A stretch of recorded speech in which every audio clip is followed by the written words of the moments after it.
Muy buenas tardes, estimados amigos y colegas. Continuando con estas sesiones tipo webinars del proyecto de la neurocirugía en manos salvadoreñas y amigos internacionales, en este día pues tenemos con la valiosa colaboración de un amigo argentino, el doctor José Luis Ledesma. Él es neurocirujano de la República Argentina y en esta ocasión nos va a compartir la temática resección para lesiones de la región pineal, ¿verdad? Él tiene una casuística muy grande, me comenta que tiene aproximadamente 103 casos operados y vamos a tener la oportunidad de escuchar pues cuál es su experiencia en ese sentido. Todos sabemos que esta área es un área pues, muy compleja, donde hay que lidiar pues con venas de drenaje venoso profundo también, donde la aracnoides es muy densa también y a veces hasta el neurocirujano más experimentado pues tiene un reto importante para poder resecar sin provocar algún tipo de problema, de complicación estas lesiones y por eso es importante también pues conocer la anatomía microquirúrgica de la misma. Antes de cederte la palabra, José Luis, voy a permitirme leer una breve hoja de vida profesional tuya. El doctor José Luis Ledesma es neurocirujano del Hospital de Niños de Buenos Aires desde 1982. Es docente también de la Cátedra de Neurocirugía de la Universidad de Buenos Aires. Es miembro titular del Colegio y de la Asociación Argentina de Neurocirugía desde 1990. Inició pues sus primeros años de formación en el Hospital Padilla de Tucumán en 1980.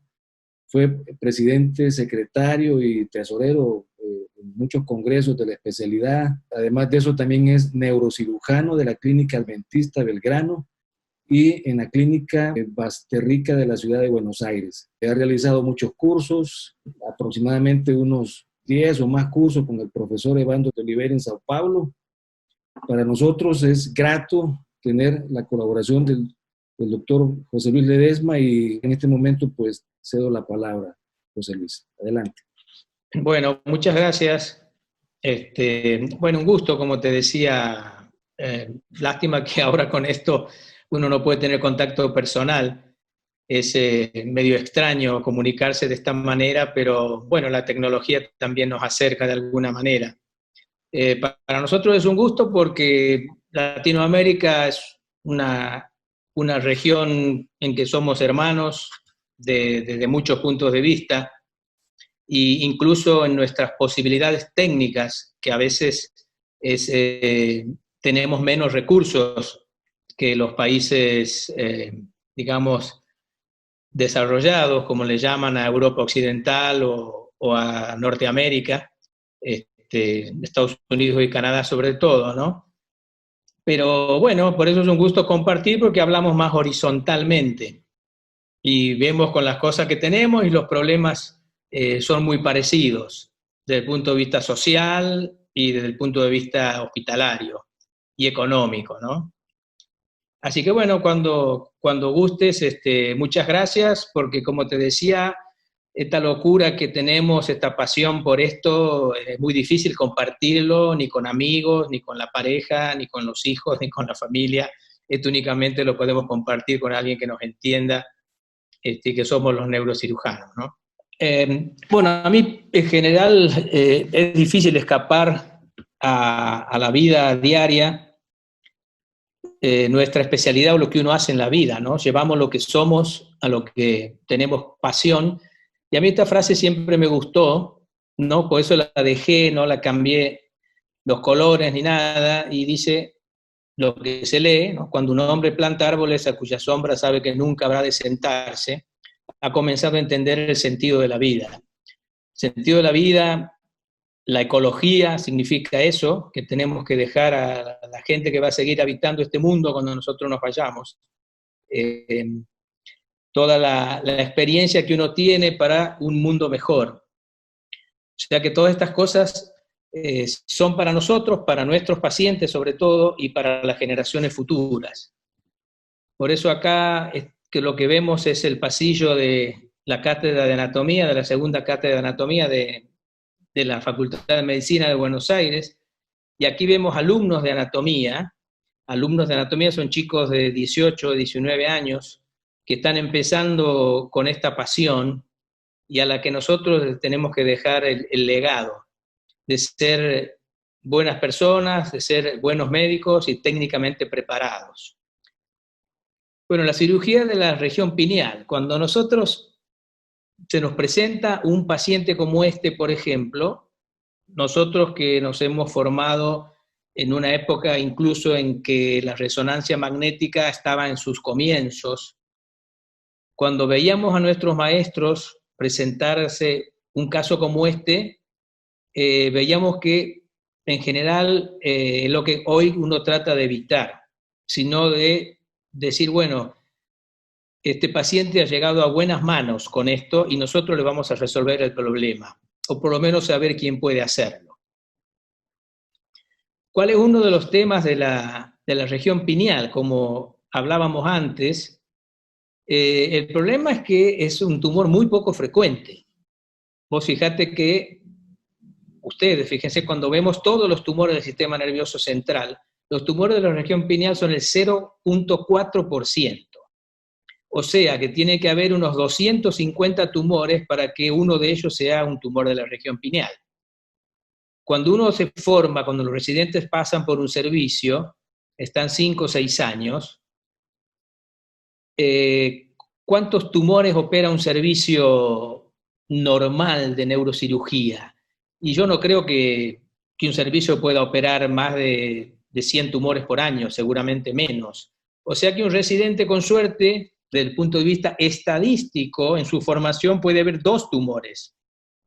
Evidentemente, cuando él vaya a trabajar a otro lugar y llegue un paciente como el que mostrábamos, es probable que diga yo no he visto 2 en mi vida.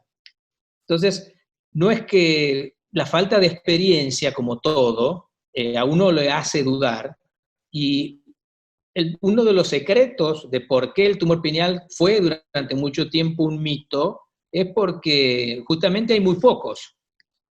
Si nosotros vamos a la distribución en la edad pediátrica, digamos, de 0 a 19 años, ese porcentaje sube a 2.8, 3%.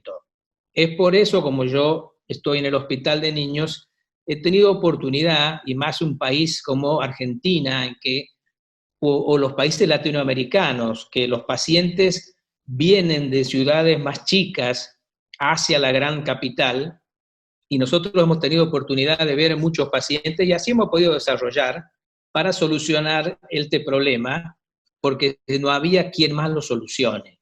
Entonces, por eso, hace muchos años, cuando yo vi morir un chico, yo era jefe de residentes, mientras nadie sabía bien qué hacer, bueno, como que decidí irme al laboratorio y ver que esto no podía pasar, que estos pacientes tenían que tener una solución, y obviamente con el avance de la tecnología, los microscopios, la resonancia, se ha ido haciendo una cosa más rutinaria, ¿no? Y hoy creo que la mayoría de la gente está en condiciones de resolverlo.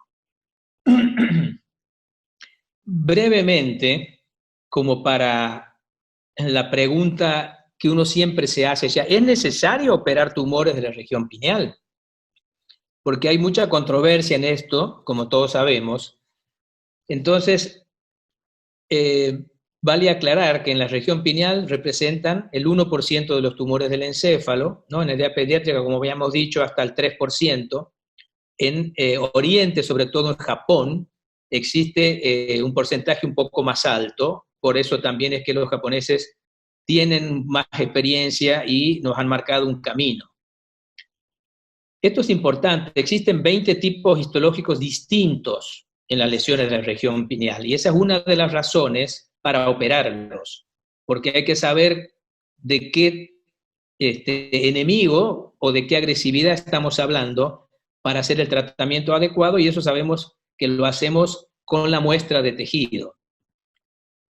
Los tumores germinales representan el 50% de las lesiones de la región. El 60% de las lesiones germinales corresponden a germinomas. ¿Esto qué quiere decir? Que no nos van a dar marcadores en los análisis de sangre y lípido cefalorraquídeo. Entonces, si nos dan marcadores negativos, es una razón más para ir a tomar una muestra, aunque por las imágenes sospechemos de que probablemente se trate de un germinoma. Y otra cosa, que las lesiones pueden ser mixtas, o sea que pueden tener germinoma y pueden tener teratoma, pueden tener teratoma maduro, bueno, en fin, o sea, por ahí uno toma una muestra pequeña y esa muestra corresponde a parte de la lesión. Y esta es otra razón para operarlas, de que lesiones que uno necesita tomar varias muestras o sacar toda la masa. Generalmente, los tumores germinales son en varones, adolescentes y adultos jóvenes. Esto es un poco el camino que tomamos cuando vemos esto. Si uno va a la literatura, vemos que hay muchas formas de tratar estos tumores con diagnóstico y con tratamiento. Acá a la izquierda lo que vemos es una piedra que no dice nada. Pero si le damos vuelta a la misma piedra, esto es una escultura de Michel Ángel en el Museo de Florencia, que la tomé yo, es la misma piedra dada vuelta de cómo cuando uno hace las cosas con amor, cuando uno tiene talento, cuando uno tiene dedicación, y para eso hay que dedicarse y estudiar, pueden salir cosas increíbles, como por ejemplo es el David, ¿no?, que también está en el Museo de Florencia, y uno cuando ve esto dice qué cosa tan increíble, qué talento hay que tener para hacer esto tan perfecto, con un cincel, con un martillo, como lo que a veces nosotros operamos columna, y de una piedra de mármol hacer esta belleza. Estos son bellezas que hay que saber admirar. Para hacer neurocirugía no tiene que tener, creo que para hacer medicina, muchas cosas en la vida, hay que tener un don de artista. Acá arriba a la izquierda vemos algo natural de El Salvador, esa belleza que uno a veces mira y no puede creer. A la derecha también tenemos en San Salvador, en El Salvador, algo hecho por el hombre que también es bello. Y abajo de Argentina, ¿no?, a la izquierda una zona del norte de Argentina, que es el Cerro de los Siete Colores, y a la derecha también lo que fue el Correo, el centro CFK, acá en Buenos Aires. Ambas cosas, una hecha por el hombre, hecha por la naturaleza, pero seguramente hechas con amor y con lo que uno debe tener para impregnarse de esto. O, por ejemplo, la belleza de una flor o de otras cosas. Entonces, lo primero que uno hace, así como es ponerse a trabajar. Estos ya no son estudiantes de medicina, sino somos médicos neurocirujanos que estamos entrenando yo, en este caso en la Universidad de San Luis, para conocer el cerebro, porque lo que uno no conoce no puede amar. Entonces, no hace falta semejante laboratorio, simplemente como acá abajo una de las residentes nuestras, en nuestro pequeño laboratorio con un microscopio ya en desuso, puede sin ninguna duda estudiar el cerebro, y así nos enriquecemos y vemos los caminos, como nos enseñó el profesor Yassar Gil, que conducen a los lugares que uno quiere llegar. Para esto requiere trabajo y esfuerzo, como todas las cosas en la vida. Bueno, esto es muy conocido, ¿no? Cuando uno hace neurocirugía, ¿por qué tenemos que conocer el cerebro?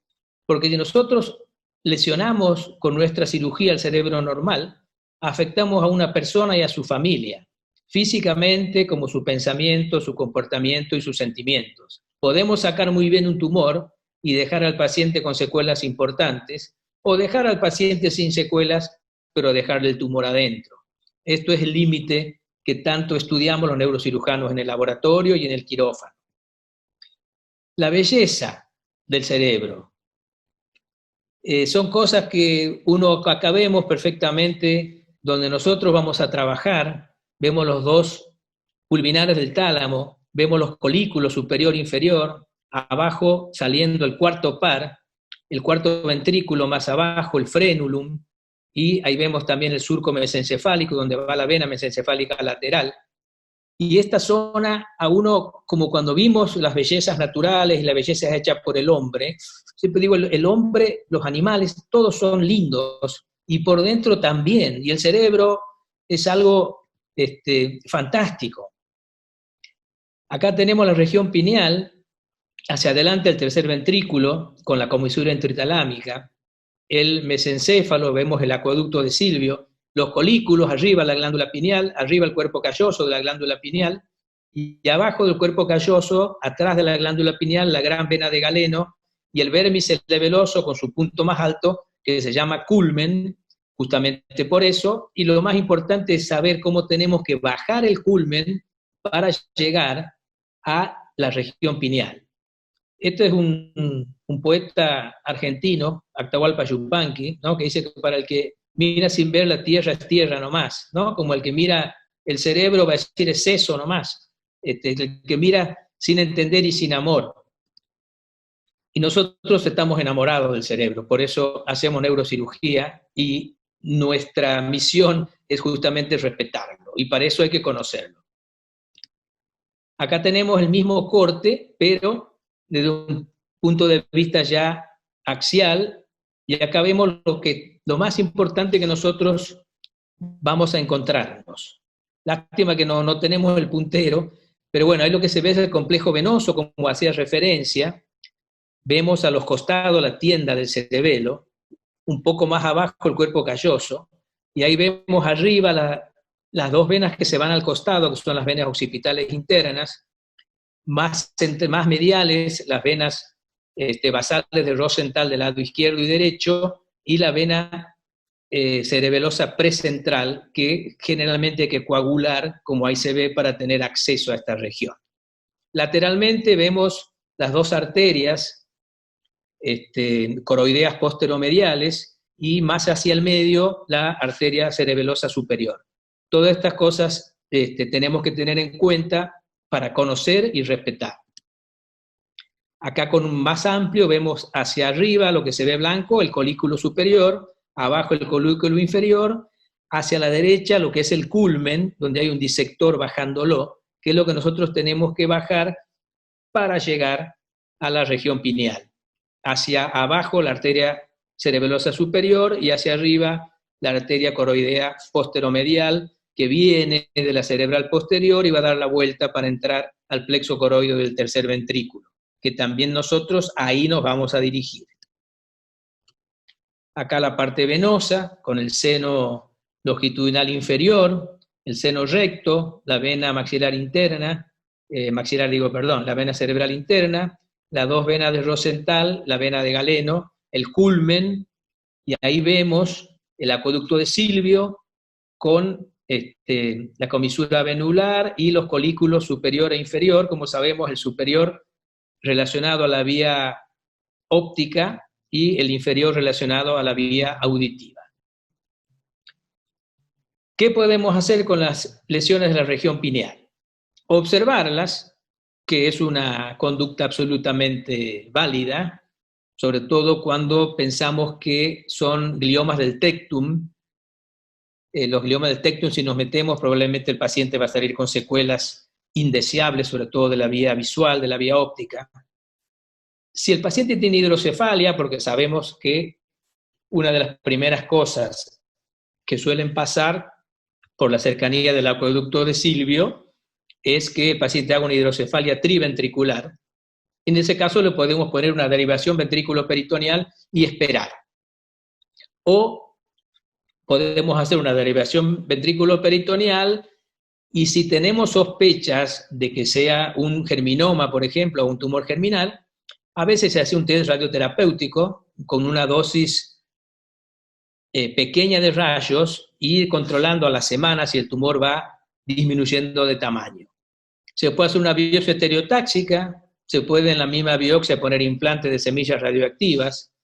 Lo que más se usa hoy por hoy, es más común, es la biopsia endoscópica con la tercer ventriculostomía para evitar la derivación ventrículo-peritoneal con una válvula. Se puede hacer radiocirugía o radioterapia fraccionada, quimioterapia, cirugía directa, que es lo que nosotros creemos, o sea, tenemos que estar entrenados en el caso que sea necesaria. Se puede hacer cirugía endoscópica directa también, o combinaciones. Bueno, esto es una lesión de la región pineal, en donde hacemos una tercer ventriculostomía. Vamos a ver si lo adelantamos.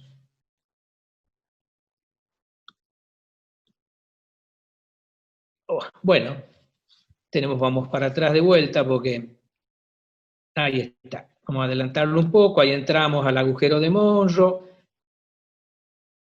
ahí tenemos las arterias cerebrales anteriores, y nos vamos para atrás. Hacemos la fenestración para evitar la válvula y después navegamos hacia la región pineal. Acá agrandamos con un Fogarty y acá vemos el tumor de la región pineal, que en este caso se hizo nada más que una biopsia, y lo que quería mostrarles en esto es cómo acá ustedes ven que, porque se dice que la tercer ventriculostomía no lesiona el cerebro, y es cierto, pero esto existe. ¿Por qué les digo esto? Porque cuando uno reseca un tumor y desbloquea el tercer ventrículo, no tiene necesidad de hacer esta lesión, y le ahorramos al paciente un paso quirúrgico. Lo mismo pasa con la quimioterapia. Si con quimioterapia andamos bien, ¿para qué lo vamos a operar? Pero la quimioterapia también tiene su toxicidad. Y lo mismo pasa con la radioterapia. La radioterapia hay que hacerla sin ninguna duda. Ningún tumor de la región pineal se cura hoy por hoy, si se trata de un tumor germinal, que son los más comunes, sin radioterapia complementaria. Pero es distinto irradiar a una lesión que uno ha tomado toda la muestra y ha dejado o nada o muy pequeño resto, igual para la quimioterapia. Siempre va a ser mejor cuando el paciente menor lesión tenga. ¿Por qué operamos? Porque la cirugía nos da curación de la patología benigna, cosa que no se puede curar ni con rayos ni con quimioterapia. Material suficiente para anatomía patológica, porque habíamos visto que son lesiones muchas veces mixtas. Reducción obvia de la masa tumoral y resolución de la hidrocefalia sin necesidad de hacer ni tercer ventriculostomía ni colocar una válvula. En el caso de que obviamente podamos sacar el tumor y desbloquear el acueducto de Silvio. ¿Cómo son los abordajes de la región pineal? Pueden ser supratentoriales, infratentoriales o combinados. Nosotros usamos el abordaje supracerebeloso infratentorial. ¿Qué ventaja tenemos con este abordaje? Que reparamos la línea media, el complejo venoso casi siempre queda por encima de la lesión, la gravedad que favorece la reclinación del cerebelo y el campo con poca sangre. ¿Qué hay que tener en cuenta en esta vía? La extensión superior del tumor y la extensión lateral, la extensión inferior, el cansancio y la incomodidad para el cirujano, porque sin duda son cirugías que pueden ser largas y los brazos se cansan y nos volvemos más torpes, la embolia gasosa y el neumoencéfalo postoperatorio, todo esto con la posición semisentado, que es como nosotros operamos estas lesiones. Y las posiciones, como vemos, Concord, decúbito lateral, de 3/4 prono, banco de plaza, y nosotros usamos la vía, la posición semisentado. Esta es la posición que nosotros usamos en cualquier edad, en niños y en adultos. Acá vemos un lactante y vemos un muchacho mayor. Ahí vemos dónde nosotros tenemos que llegar, y es necesario inclinar la cabeza del paciente casi tocando el mentón con el cuello, siempre dejando libre el drenaje de las venas yugulares y inclinando la camilla que se pueda bascular, porque en algún momento vamos a necesitar bajar el cerebelo para tener un plano más recto. Para prevenir la embolia gaseosa, esto es también un tema de los anestesistas, pero bueno, hay que ver vendaje y elevación del miembro inferior, vía central, oxigenografía, Doppler transesofágico, adecuada irrigación y encerado. Esto es muy importante. La importancia de la posición del paciente y del cirujano. Acá vemos, esto es una cirugía que hicimos con el doctor Rojas, el doctor Herrera, el doctor Márquez en Rosario, y vemos como antes de operar ya nosotros nos entrenamos para estar lo más cómodo posible. Acá vemos cómo debe ser la posición del apoyo, y acá ya en cirugía, este es otro paciente, también cómo nosotros estamos lo más cómodo posible, sentados, cosa de cansarnos lo menos posible y no perjudicar al cirujano, porque la longitud a donde está la lesión es bastante larga y esto hace que el pulso con instrumental largo sea menor, entonces tenemos que tener el mejor apoyo posible. Así es como nosotros, después de ir al laboratorio y de ver cómo se llega, hacemos este tipo de abordaje. Acá tenemos la exposición, abajo el arco de C1, toda la escama del occipital con el inion, la apertura de la dura madre, arriba se ven los senos laterales, la apertura dural que no es necesario hacerla tan grande, pero esto un poco la hicimos de tipo docencia, se ve muy bien el cerebelo, se ven las venas puentes, que yo personalmente las coagulo a todas. En muchas reuniones hay gente que dice que no es necesario, y yo la respeto por supuesto, que se puede llegar igual, pero yo estoy mucho más cómodo y puedo bajar todo el cerebelo y tener todo a mi disposición, y nunca he tenido ningún problema en todos los pacientes que he operado coagulando. Incluso esto ya lo hago sin microscopio, porque hay venas que con el microscopio no se ven, como esa incluso que se ve ahí a la derecha. Yo necesito bajar lo más posible el cerebelo.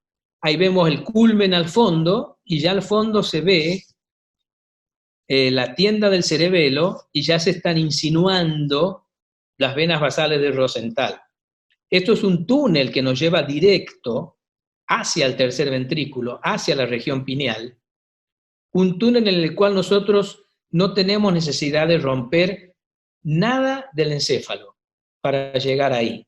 Nosotros no rompemos nada, esto es toda una vía natural. Y donde tenemos que llegar es acá. Esta superficie cuadriculada que se ve es la cisterna cuadrigeminal, que es una cisterna gruesa, lechosa, donde vamos a llegar. Lo que se ve abajo de la pantalla es el culmen del cerebelo, hacia arriba los lóbulos occipitales, ahí se ve la glándula pineal perfectamente, arriba de la glándula pineal la vena de Galeno, y abajo de la glándula pineal los colículos superiores y abajo los colículos inferiores. De esta manera, nosotros este tumor que les mostraba al principio, lo podemos sacar sin romper nada. Esta es una resonancia tomada a las pocas horas de la cirugía, y como vemos, toda esta lesión la sacamos y no tuvimos necesidad de lesionar absolutamente nada. Este es el primer paciente incluso que yo operé, que lo hice afuera del hospital, porque en ese momento los jefes no nos dejaban mucho operar estas cosas, entonces la hicimos afuera con el doctor Alfredo Usey, y nosotros nos sorprendimos al otro día al ver al paciente en que no tenía absolutamente ninguna secuela. Este es el control alejado y este es el paciente. Acá vemos otro caso de una lesión que es un germinoma. Este chico tenía marcadores negativos en sangre y en líquido. Se hizo una tercer ventriculostomía, que lo hizo el médico de guardia del hospital. Es una foto bastante fea porque en ese momento la óptica del endoscopio del hospital estaba un poco sucia, pero ahí se ve el tumor, que se tomó una biopsia, pero los patólogos, por suerte, digo por suerte porque a mí me gusta operar esto, pues hago mal en decirlo, pero bueno, es lo que en ese momento uno siente, aunque los oncólogos del hospital mío, sobre todo la doctora García Lombardi, que es la jefa de oncología, ella me dice, mira, operalos igual, yo creo que a los germinomas hay que sacarlos, a mí dame el paciente entero, pero sin el tumor. Entonces, por suerte, cuando nos juntamos con la gente de oncología, ellos son partidarios de operar, aunque uno tenga alta sospecha de que sea un germinoma. Obviamente, si los marcadores en sangre dan que es un coriocarcinoma, un carcinoma sacovitelino, no los operamos, directamente los mandamos a oncología. Acá tenemos este paciente. Acá cuando ya bajamos el culmen y llegamos al complejo venoso, acá vemos la vena de Galeno, acá vemos la vena basal de Rosenthal del lado derecho y la del lado izquierdo, acá la glándula pineal. Vamos a adelantar un poco. Acá coagulando la vena cerebelosa precentral, acá tenemos el cuerpo calloso, tienda del cerebelo. Acá vemos la vena occipital interna de un lado, la vena basal de Rosenthal de los dos lados, la vena de Galeno acá arriba. Vamos a adelantar un poco. Acá ya, al coagular la vena cerebelosa precentral, nos da un campo que entramos derecho al tumor. Esta es la vena basal del lado izquierdo. De cómo vamos coagulando.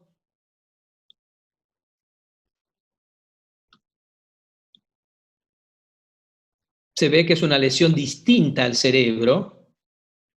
No es un glioma, que a veces es muy difícil distinguirlo como en cualquier parte del cerebro.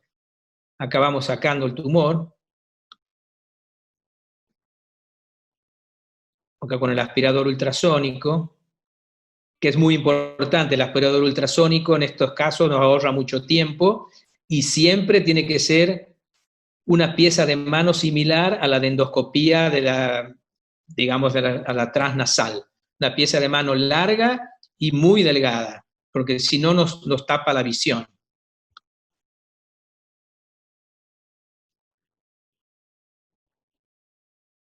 Acá ya vamos llegando al final. Y ahí vemos ya el tercer ventrículo. Acá vemos el techo del tercer ventrículo, la tela coroidea. Acá vemos los pulvinares del tálamo. Hay que revisar siempre. Acá nos queda tumor hacia la izquierda.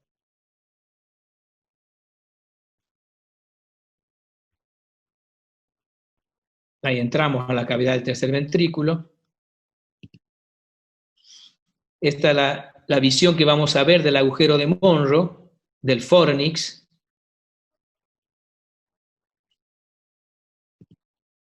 Lo que nosotros estamos entrando acá, a la región pineal, este es el colículo, y nosotros lo que estamos viendo es esta zona, el fornix abajo y el agujero de Monro.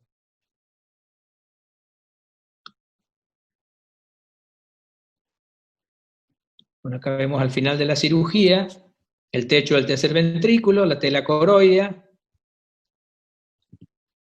Este es el posoperatorio. Este chico salió con un drenaje por las dudas ventricular externo. Este es el posoperatorio. Mira para acá. Y vemos un poco el manoseo de esa región, cómo hace que el paciente tenga en el posoperatorio inmediato dificultad para la mirada superior. O sea, un síndrome de Parinot que con el tiempo, si no hay lesión del colículo, van mejorando. Este es otro caso, un chico, este es un tumor esto es un pineocitoma, un tumor benigno, que le hicieron radiocirugía sin biopsia, y la segunda fotografía es que el tumor creció a pesar de la radiocirugía.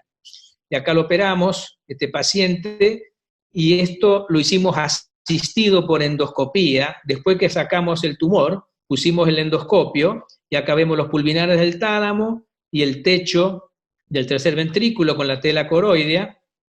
Y acá vamos a ver, cuando retiramos el endoscopio, cómo se ve perfectamente las dos venas de basales y la vena de Galeno y la tienda del cerebelo. Este es el control posoperatorio y este es el paciente. Acá tenemos un cavernoma de la región pineal. Es un cavernoma que está ubicado más bien en el colículo inferior, en el mesencéfalo. Acá vemos la planificación que hicimos con el doctor Herrera y con el doctor Maximiliano Núñez, que muchas veces nos ayudan en la planificación de las lesiones. Y acá tenemos dónde está la lesión, inmediatamente arriba del cuarto par, sobre el colículo inferior del lado izquierdo. Esta es la planificación que nosotros hacemos, repasando la anatomía. Ahí vemos la vena cerebelosa precentral, el culmen del cerebelo. todo el complejo venoso de las venas basales, de la arteria coroidea y la arteria cerebelosa superior. Acá vemos la parte interna del tronco cerebral. Todas son disecciones del doctor Maxi Núñez, que es muy generoso siempre con nosotros y es una persona que nos ayuda mucho en la planificación y aparte como cirujano también. Acá tenemos la lesión y el abordaje que en este caso elegimos es un abordaje lateral, porque la lesión en este caso era lateral. Que es donde nosotros tenemos que ir, es al colículo inferior, y acá vemos también las disecciones con el frenulum, los colículos, la glándula pineal, el pulvinar del tálamo, el plexo coroideo, y la salida del cuarto par. Eso ahí es donde tenemos que ir nosotros. Bueno, acá está la resección del cabrenoma, y después por endoscopía también hacemos la revisión, esto hacemos con el doctor Rojas, la revisión de si nos quedó algo de este cabrenoma. Vamos a ir adelantando. Acá se ve el cuarto par, y acá vemos que la resección fue completa. Ahí vemos el abordaje por encima del cuarto par. Esto lo operamos con el doctor Roberto Herrera, el doctor Rojas, el doctor Estramiana, con todo el equipo de la clínica adventista. Este es el preoperatorio arriba, el posoperatorio abajo.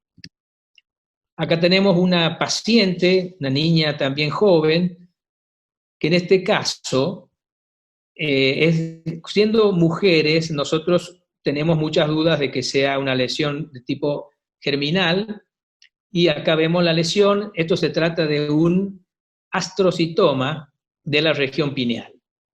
Acá lo dejo un poquito para ver cómo vamos reclinando el vermis, vamos reclinando el culmen.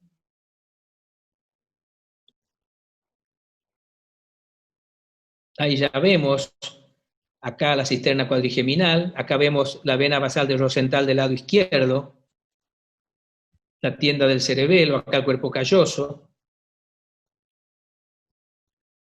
el culmen que hay que bajarlo, por eso a mí me gusta que el cerebelo caiga. Ahí ya tenemos el tumor, y ven cómo el tumor es muy parecido al tejido, eso es un astrocitoma. No es tan sencillo distinguir de que esto es una lesión distinta, aunque sabemos porque ahí no tiene que estar. Y acá se ve la vena basal de Rosenthal del lado derecho. Acá vamos tomando muestras de la lesión.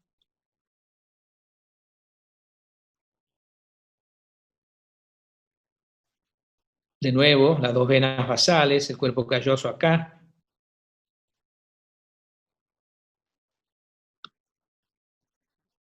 Acá con el aspirador ultrasónico.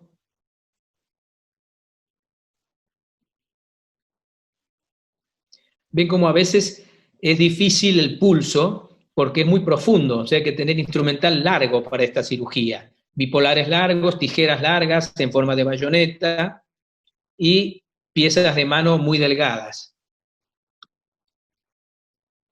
Acá seguimos aspirando y acá estamos en el tercer ventrículo. Este es el culmen, las venas basales, la vena de Galeno acá.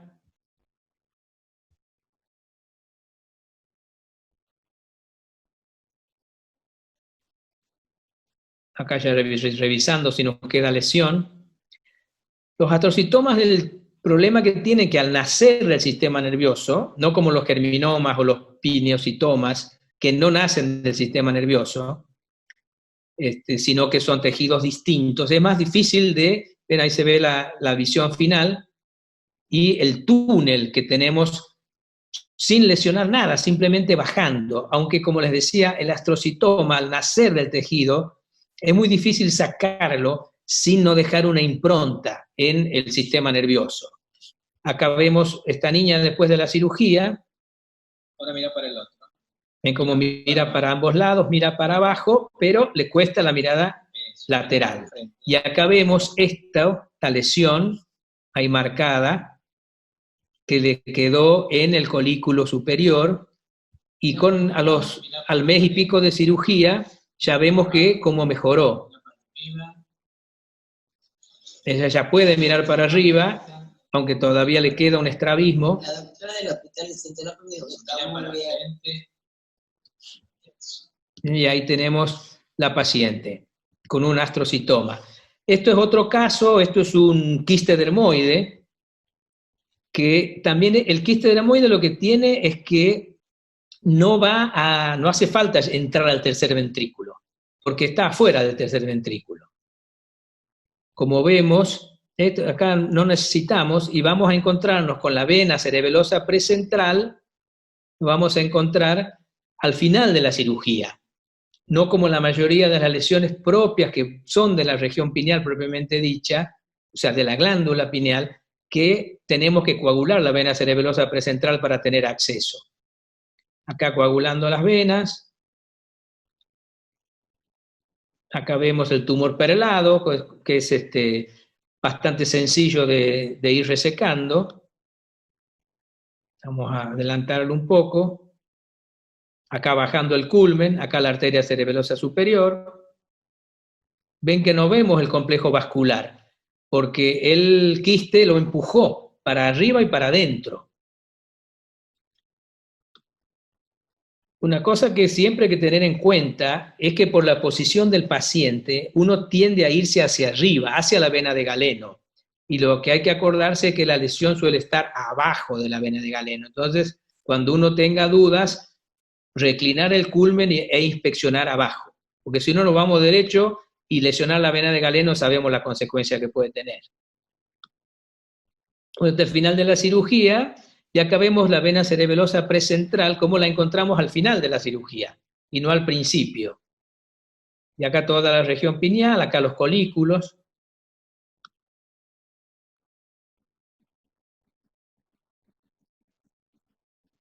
Y acá, bueno, no hay necesidad, por supuesto. Este es el posoperatorio. Acá, como les decía, uno corriendo la vena, y ahí se ve la región pineal, como veíamos acá. Este paciente en el posoperatorio inmediato.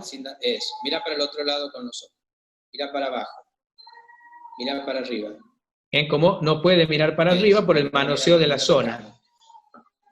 Sin embargo, al poco tiempo, si uno no lesiona los colículos, el paciente no tiene ningún problema. Acá tenemos el control postoperatorio con la resección del quiste, y acá el paciente un poco después. Esto es un quiste aracnoideo. Nosotros no operamos quiste aracnoideo, creo que nadie, pero en este caso, una paciente del doctor Herrera, la paciente estaba muy sintomática. Entonces decidimos hacer un abordaje lateral también, y en este caso usamos un exoscopio.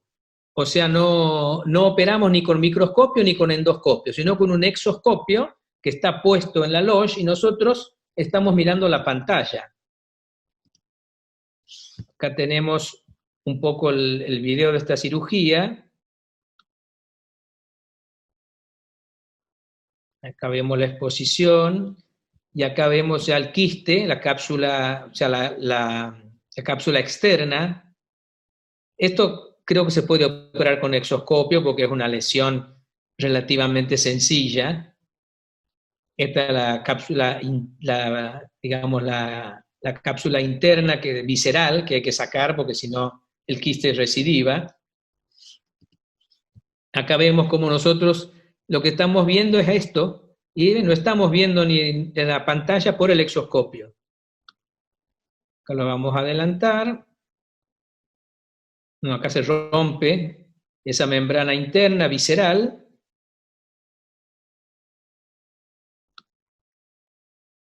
Que queríamos ver cómo era probar cómo era operar con exoscopio. En este caso tuvimos muy buena respuesta. O sea que operamos con endoscopio asistido, con exoscopio y con microscopio. Bueno, acá al final de la cirugía, este es el postoperatorio. la paciente anduvo muy bien. Bueno, por último, un caso que hicimos con el doctor Rojas, el doctor Herrera en Rosario, que es lo que le mostraba la posición. Esto es un gran meningioma tentorial, no falcotentorial, sino tentorial. Ahí lo hacemos callar un poco al doctor Rojas. Y este paciente, bueno, en muchos lugares no habían querido operarlo, le pusieron una válvula, y la paciente, bueno, no tuvo dudas, y acá un poco mostrando cómo nosotros decidimos abordarlo, cómo queda todo el complejo vascular por arriba. Vamos a adelantarlo un poco. Esta es la vía que nosotros decidimos hacer con la clasificación de los meningiomas falcotentoriales. Acá lo que veíamos cómo estamos antes de la cirugía, y esta cirugía nosotros la comenzamos a hacer por endoscopía. Este es el abordaje, y ahí empezamos a operar con el endoscopio directamente. Lo interesante de esto es que al tener un soporte se pueden usar las dos manos, y acá vemos cómo se ve, y se ve muy bien, y cómo se puede resecar el tumor por vía endoscópica sin usar el microscopio. Nosotros de todos modos preferimos hacer las dos vías, ¿no? Acá la parte de la resección microquirúrgica, vamos a adelantar un poquito, acá se ve el cerebelo, fíjense el campo tan bueno que nos da coagular todas las venas y liberar toda la tienda del cerebelo de las venas puente. Y vamos resecando el meningioma. Acá lo más interesante a nosotros nos pareció cómo se puede operar perfectamente por endoscopía, este tipo de lesiones, ¿no? Ahí seguimos avanzando.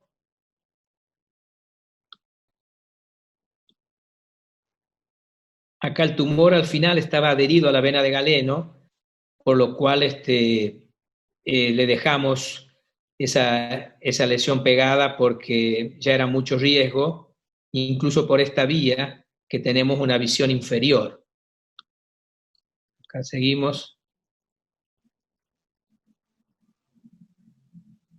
Y acá también lo que vemos, que el meningioma empuja para adelante los vasos y para arriba, o sea que también lo vamos a encontrar con la vena cerebelosa al final de la cirugía, igual que pasaba con el quiste dermoide, distinto a las lesiones que son más propias de la glándula pineal, que primero uno se encuentra con los vasos. Acá tenemos la vena cerebelosa precentral, ya al final.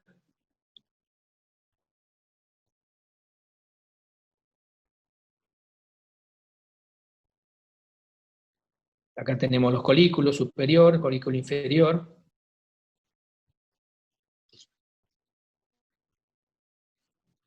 Y esta es la lesión que le dejamos pegada a la vena de Galeno.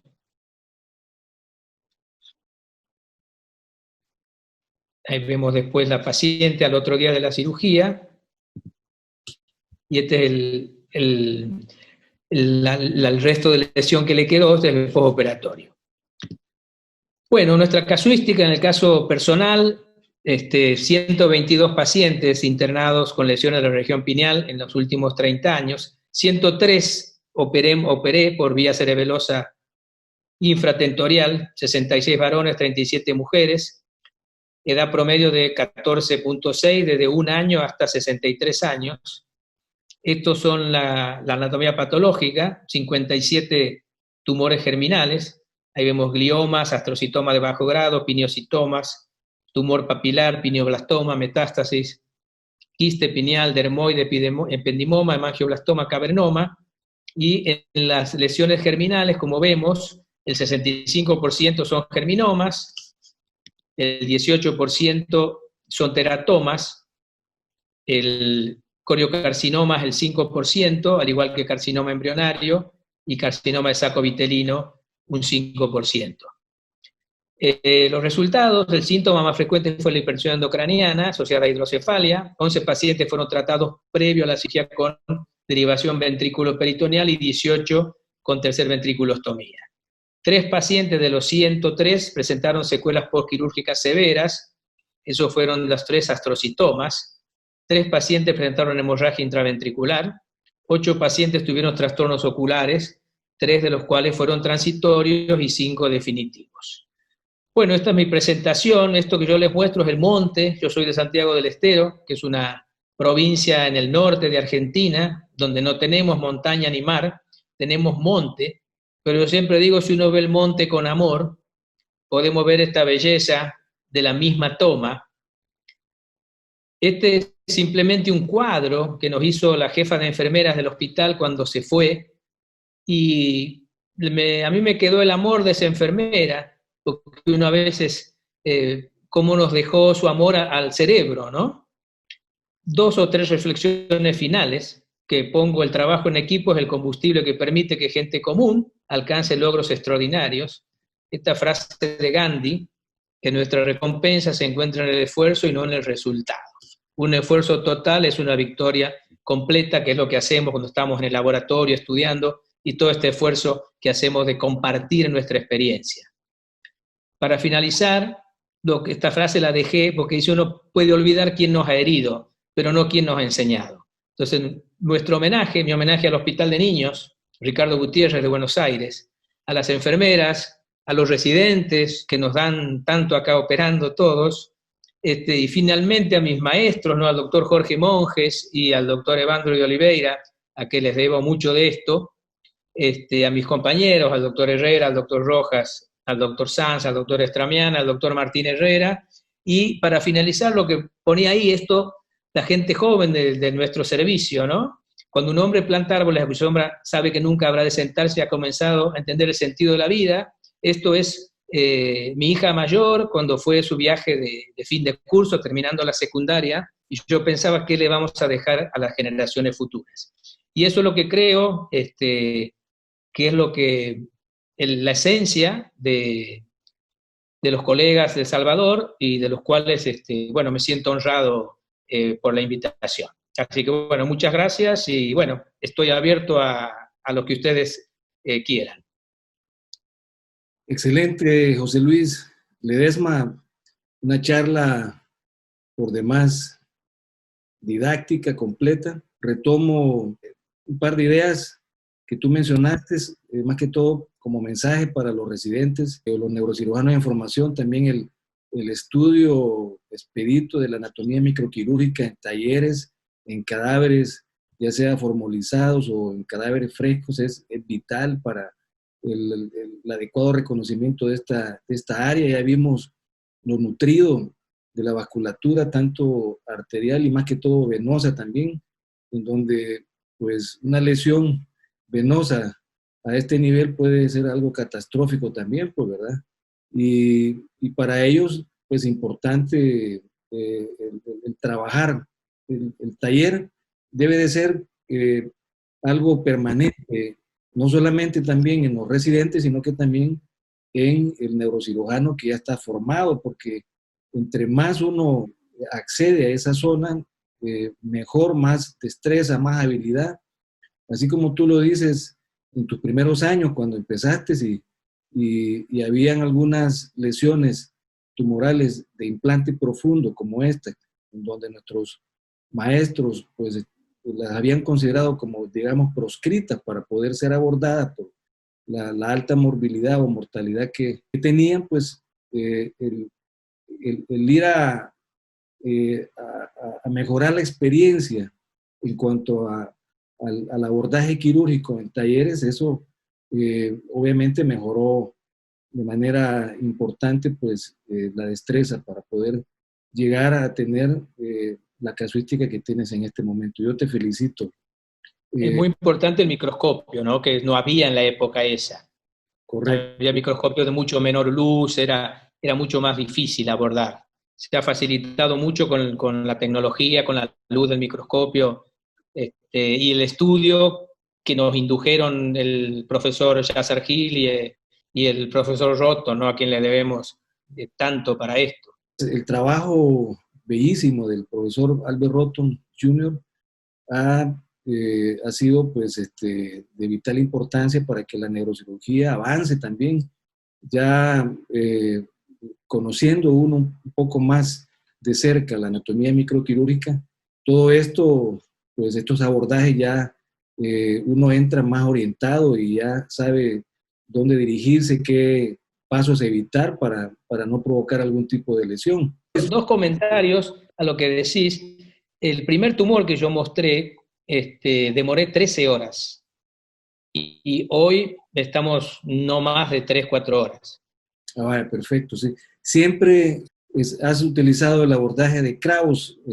También es importante ese comentario. El abordaje suboccipital transtentorial, que en realidad no es suboccipital, sino es interhemisférico, transtentorial, es muy, muy bueno también, y es una vía que se llega perfectamente, y que en realidad hay que saber las dos vías, que son muy parecidas en esencia, pero son muy buena vía también para llegar a estos tumores. Este último meningioma tentorial, un abordaje combinado, infratentorial, claro, supracerebeloso o falcotentorial, quizás tal vez también hubiera sido importante considerarlo, o ustedes sí, absolutamente. accedieron sin ningún problema, solo por... Sí, incluso la idea, si este tumor vuelve, bueno, una es hacerle radiocirugía, lo vamos a esperar, por supuesto, y la otra, bueno, si hay que volverlo a abordar, sí, abordarlo por arriba, ¿no? Por el supratentorial, o sea, transtentorial.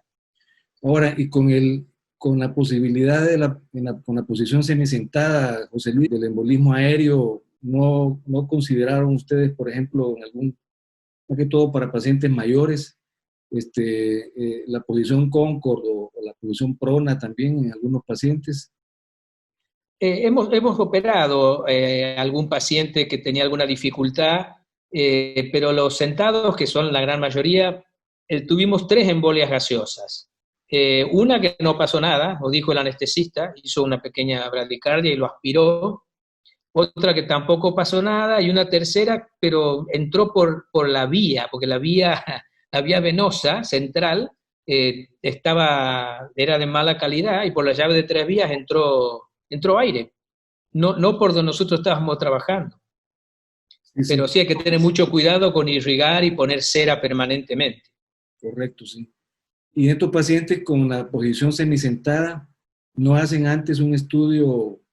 Bueno, hacen la resonancia magnética, pero no valoran, por ejemplo, el ángulo del tentorio para ir basculando la mesa y no flexionar mucho la cabeza. Hay ángulos del tentorio que es muy agudo. En algunos casos me ha tocado tratar de bascular, pero uno tiene que estar un tanto incómodo. No sé si les ha pasado también a ustedes. Nos ha pasado, es una cirugía que a veces es incómoda, y sí, hay que tener en cuenta siempre que el paciente esté bien sujeto, porque muchas veces es necesario inclinar la camilla.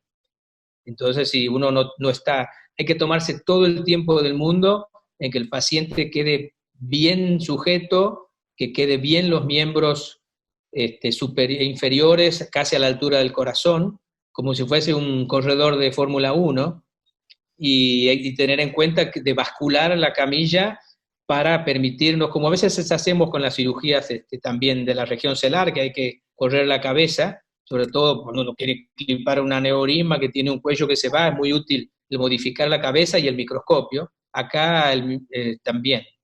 He visto en algunos otros cirujanos, como el doctor Roberto Eros, por ejemplo, que, bueno, no se utilizan retractores para bajar el culmen del cerebelo, pero ellos, en cuanto a la incisión de la dura, no tratan de bajar demasiado para que en el momento de hacer la movilización del cerebelo hacia inferior no se luxe mucho.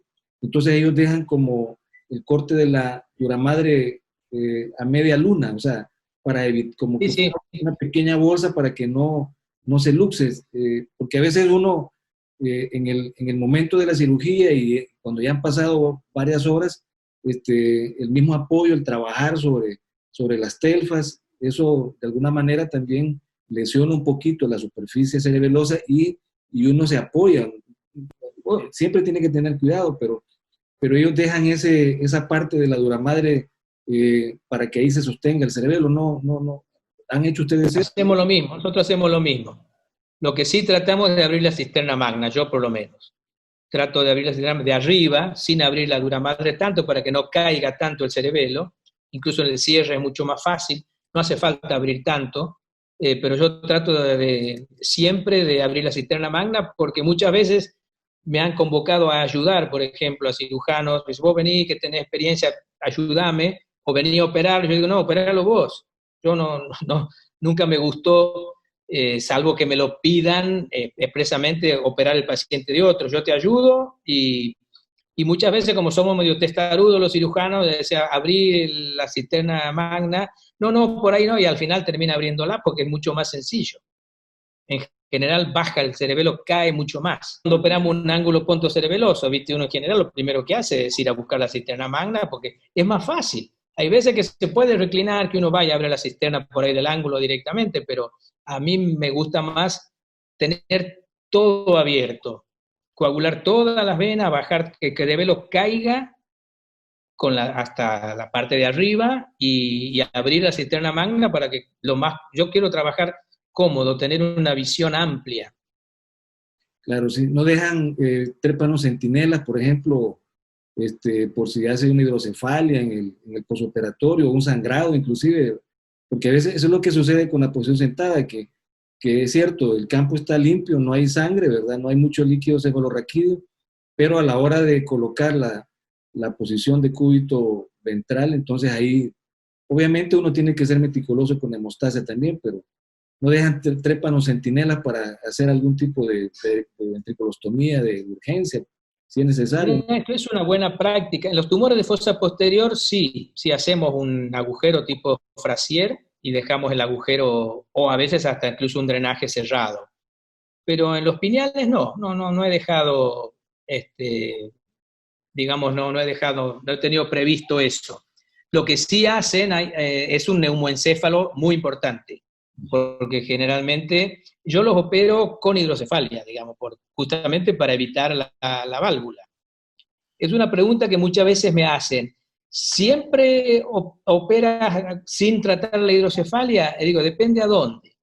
Si el paciente a mí me llega un jueves o un viernes al hospital público y yo sé que no lo voy a poder operar por los anestesistas, por lo que sea, hasta lunes o martes o miércoles, sí prefiero hacer una tercerventriculostomía y porque el paciente corre riesgo el fin de semana. Ahora, si yo tengo oportunidad en el hospital o en la clínica privada, que a veces es más fácil por una cuestión de operatividad, los anestesistas vienen más contentos a la parte privada que al hospital. Y si el paciente me llega un viernes, yo lo opero el mismo viernes o el sábado a la mañana. Entonces no le pongo válvula justamente porque yo estoy casi seguro que lo voy a poder sacar, entrar al tercero y dejar las vías de circulación de líquido libres, con lo cual me ahorro un paso. Porque a veces hay gente que hace una tercerventriculostomía y después otra cirugía más. Que no está mal, está bien, me parece adecuado, igual que la biopsia endoscópica me parece una cosa que es útil, y si a veces es un germinoma y hay gente que prefiere no operar, es muy respetable y me parece una postura muy buena del paciente directamente mandarlo a radioterapia o a quimioterapia. Y yo prefiero operarlos, pero bueno, porque me siento cómodo, creo que no le hago daño al paciente y le entrego a los oncólogos un paciente en muy buenas condiciones y sin tumor. No así si es un tumor que tiene marcadores de sangre positivos, en eso no le hacemos nada. Tratamos la hidrocefalia y lo derivamos a oncología directamente. Perfecto, sí. Y la posibilidad también con la derivación ventrículo-peritoneal, por ejemplo, si no se tiene la disponibilidad de un endoscopio, de que desarrolle siembras también en peritoneo, eso también, ¿no han tenido ustedes esa posibilidad, no? No hemos tenido, pero existe, obviamente que sí. Excelente, perfecto, sí. Yo siembras en peritoneo vi nada más que 2. en toda mi vida, fue en un méduloblastoma, de un tumor de fosa posterior, y no me acuerdo en qué otro tumor. Vimos un tumor en el fondo de saco de Douglas, que era otro méduloblastoma, pero en la cantidad de tumores que hemos visto a lo largo de mis, qué sé yo, casi 40 años haciendo esto, 2 veces nada más he visto siembra peritoneal. Quizá porque el paciente a veces se muere antes. Puede ser que un paciente como pasa con los glioblastomas, ¿no es cierto? Hay veces que no vemos más complicaciones porque el paciente se muere al año, a lo sumo 2 años, y no vemos otras complicaciones que por ahí, si viviría más, veríamos. Y ahora con este tiempo del COVID-19, con la pandemia y pacientes, por ejemplo, con comorbilidades, con arriba de 50, 60 años, ¿no han tomado ustedes a bien, por ejemplo, decidirse por la radiocirugía? Muchos de estos tumores son radiosensibles, hasta radiocurables, ¿verdad? ¿Qué opinas de eso para este tiempo, para el tiempo de la pandemia? Bueno, obviamente la cirugía electiva, pues, institucionalmente está también parada, ¿verdad? Nosotros, en todos los hospitales, estamos operando tumores y urgencias, nada más. Por ejemplo, para decirte algo, una lumbociática invalidante se opera. Claro. Sacamos el disco, no lo dejamos al paciente dolorido. Ahora, si es qué sé yo, una patología degenerativa lumbar, esperamos. Y lo mismo pasa a veces el paciente mismo no quiere ir, pero tumores operamos, porque el tumor en el sistema nervioso es una bomba de tiempo. Ahora, es bueno lo que vos decís, de que en estos tiempos por ahí es hacer una biopsia endoscópica con una tercer ventriculostomía y mandar al paciente a rayos es una opción, creo que muy buena, ¿no? Perfecto. Sí. Pero generalmente se irradia con diagnóstico. Incluso vos te acordarás, por lo menos yo me acuerdo cuando yo empecé mi formación, que el jefe de servicio una vez me llamó y me dijo, mira, este paciente era un muchacho joven, vino, qué sé yo, a los 10 no, porque a los 15 años le hicimos radioterapia y ahora tiene 30 y está bárbaro. Y bueno, y era así, le hacían rayos y nada más. Claro. Incluso yo me acuerdo en un congreso que vino un radioterapeuta japonés, que él decía que hacía el test radioterapéutico, ¿no? Decía, si hay que irradiarlo 25 días, déjenme una semana, 5 días, y si el tumor se achica, es un germinoma, lo seguimos irradiando. Pero hay países en que no podés irradiar sin diagnóstico, desde el punto de vista legal, ¿no? Correcto, sí, perfecto. Salvo como te decía, los germinales que tienen marcadores en sangre positivos, eso sí, no hay ningún problema. Excelente, sí, importante la inmunohistoquímica y los marcadores tumorales, y hoy también el diagnóstico molecular también, ¿verdad? Para hacer una categorización más definida del tumor también, eso importante no solamente para la misma cirugía, sino que estos tumores, como tú bien lo dices, en el posoperatorio siempre la mayoría van a requerir también de tratamiento de apoyo, de adyuvancia también, ¿verdad? Sí, sí. El primer chico que operé también, ese paciente en esa época estaba de moda tratar de no hacer rayos. Era una escuela de Estados Unidos, me acuerdo que estaba el profesor, ¿cómo se llamaba? Finlay, creo que era, que vino a Argentina, y él estaba con la idea de evitar la radioterapia a toda costa. Y ese chico hizo nada más que quimioterapia. Y se curó, pero hizo, según me decía la oncóloga, fue tanta la quimioterapia que el paciente hizo casi como una leucemia. Estuvo muy mal, no se murió de casualidad. Pero bueno, después con el tiempo recuperó su médula ósea, y los pacientes que hemos intentado no hacer radioterapia con tumores germinales, muchas veces recidivan. O sea que siempre, hasta hoy le hacemos radioterapia. Perfecto. ¿Mortalidad no tuvieron en tu casuística? No. Mortalidad ninguna. Bueno, no, sin morbilidad. 3 pacientes que quedaron muy dañados, ¿no? Sobre todo eran 3 astrocitomas que quedaron como los pacientes dañados neurológicos por lesión de tronco o de hipotálamo. Perfecto. Incluso una cosa interesante digamos, a transmitir experiencia. En un tumor, yo me acuerdo que de los primeros que operé, que sin darme cuenta le hice un corte a una de las venas basales de Rosenthal y el paciente no sangraba, no sangraba. Nos dimos cuenta que era la vena basal cuando con la espátula, con el disector, corrimos la otra vena basal para ver si había resto tumoral y empezó a sangrar esta.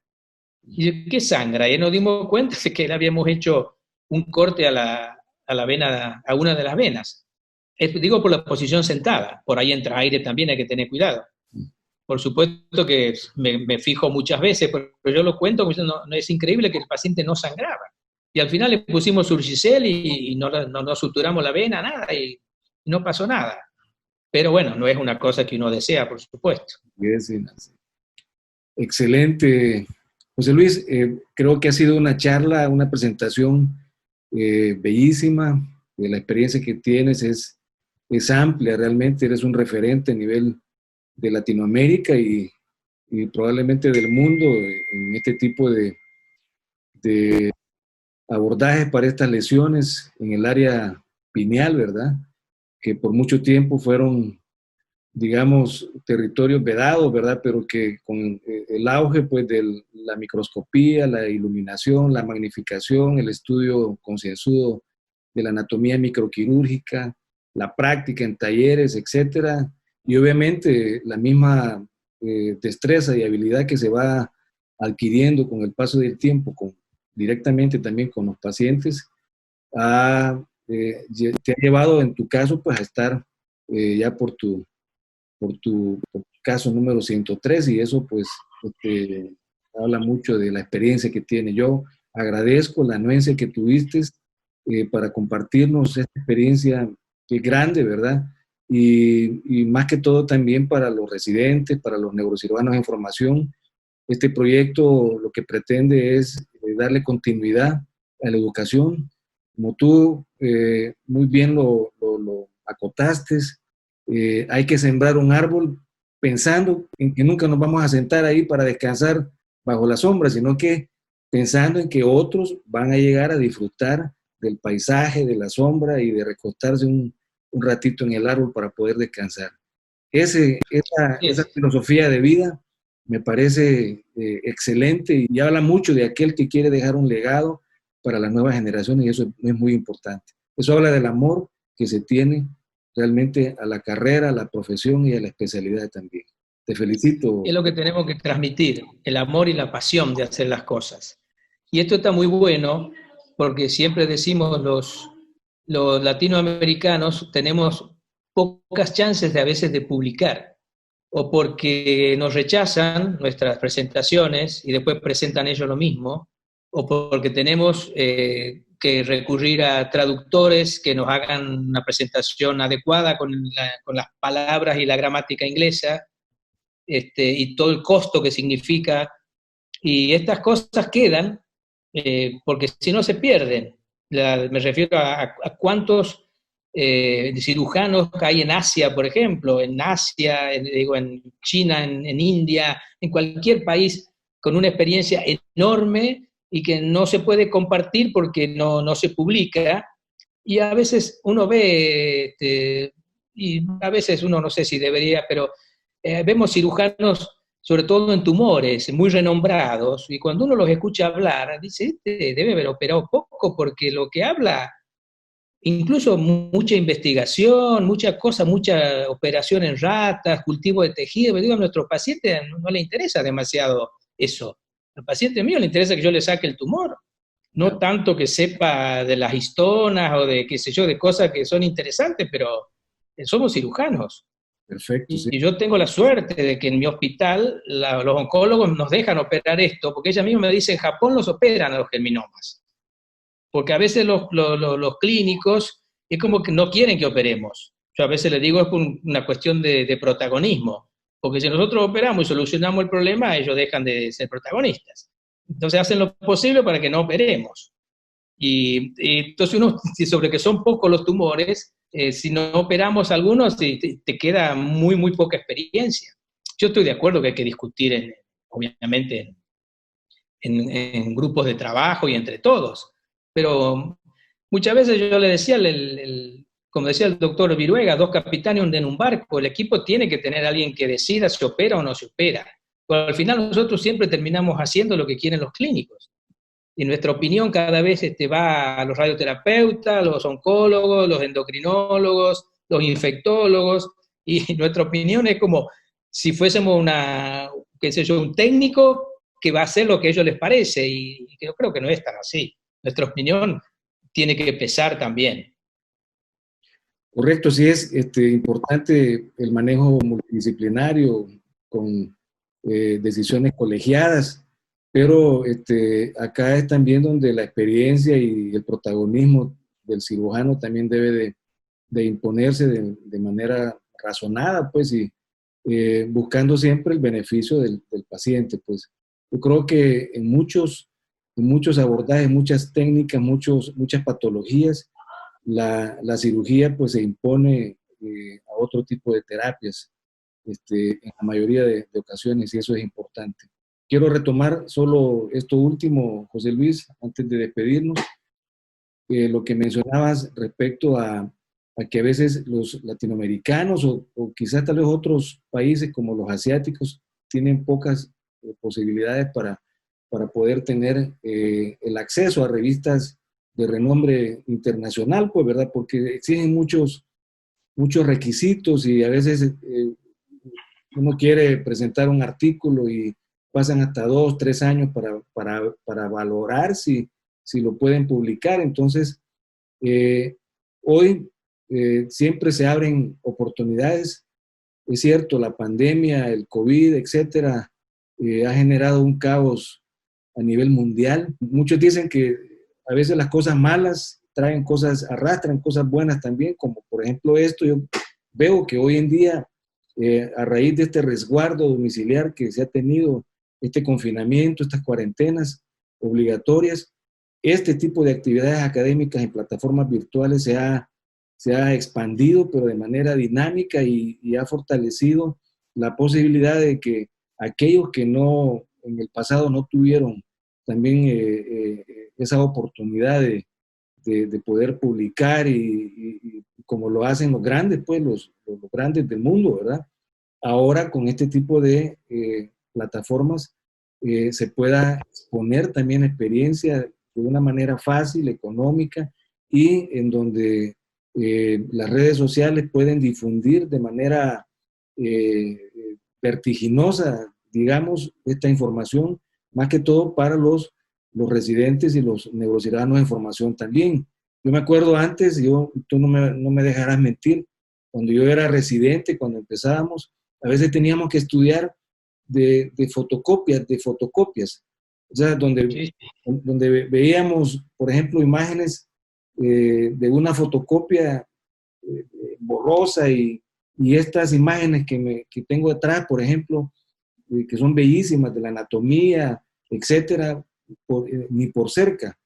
Ahora las nuevas generaciones tienen ese instrumento, esa herramienta que es importante, les facilita más poder absorber toda esa información de una manera más digerida, digamos, entre comillas, y obviamente esto va a cortar el tiempo de entrenamiento, digamos, y a mejorar también el conocimiento, porque eso es importante, hay que operar con conocimiento real de toda la anatomía para no ir a cometer una catástrofe durante la cirugía. También eso es importante, y yo creo que este tipo de posibilidades que tenemos ahorita, esto no va a parar, esto sigue para más todavía, y podemos llegar fácilmente a muchos de una manera rápida, económica y masiva prácticamente, pues. De todo lo malo, siempre hay algo bueno como esto. Yo te felicito de nuevo, por la anuencia que tuviste para presentarnos tu experiencia. Espero que no sea la última vez, que sigamos nutriendo estas participaciones, porque el beneficiado al final pues va a ser nosotros mismos y también los residentes en formación. Muchas gracias, José Luis. Por favor, muchas gracias y bueno, un gusto como siempre. Me quedaría hablando horas contigo, lamentablemente tenemos otras cosas, pero es muy lindo cuando uno habla y pasa como con los amigos, ¿no? Uno sabe que el amigo es ese que habla interminablemente y hay otros amigos que hablamos 5 minutos y dice ya no tengo más que hablar yo nada con este. Así que la verdad me quedaría hablando muchísimas cosas más. Bueno, muchas gracias. Excelente, encantado en escucharte, José Luis. No sé qué horas son por allá, serán como las 10 de la noche en Argentina. Sí, 9:45 p.m. Aquí estamos casi a un cuarto de las 7 de la noche en El Salvador. Muchas gracias, cuídate mucho, un abrazo y saludos al doctor. Bueno, igualmente, muchas gracias. Roberto Herrera, al doctor Rojas también, el equipo, ¿verdad? Importante. No? El equipo. Sí, por supuesto. Cuídate mucho. Bueno, muchas gracias, César. Hasta luego. Bueno, hasta luego.